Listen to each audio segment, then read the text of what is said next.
Je suis le docteur Niranjan Gopi et je pratique deux spécialités, la chirurgie orthopédique et la chirurgie plastique et reconstructive.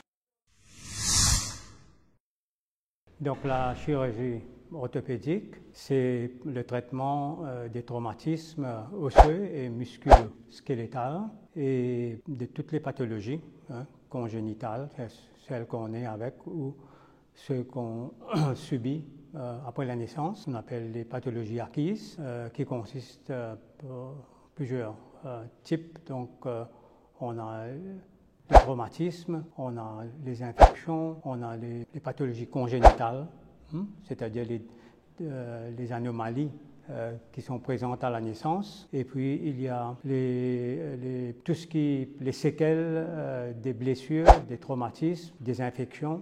Donc, et puis il y a aussi ce qu'on appelle les autres problèmes, par exemple les douleurs, les lombalgies, les douleurs dans les articulations, dans les tendons, les ligaments. Et puis il y a plusieurs types de blessures dans le corps qui concernent la spécialité de l'orthopédie. Et en ce qui concerne la plastie, il y a les problèmes congénitaux.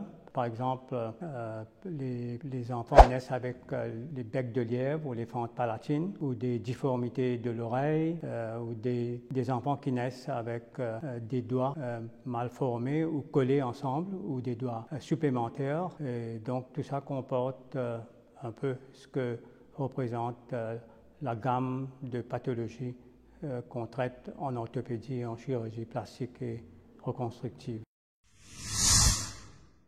Il faut travailler dur, il faut d'abord avoir de la passion pour le travail. Moi, j'ai été passionné pour l'orthopédie et par la suite pour la chirurgie plastique et reconstructive. Quand j'ai commencé la spécialité en Angleterre pour la compléter en France, mais il faut bosser, il faut apprendre, il faut surtout avoir de la passion pour le travail. Il faut continuer à apprendre, on ne finit jamais à apprendre et il faut continuer parce que il y a beaucoup de développement qui s'opère. La médecine a toujours été comme ça, on ne cesse d'apprendre tout au long de sa vie.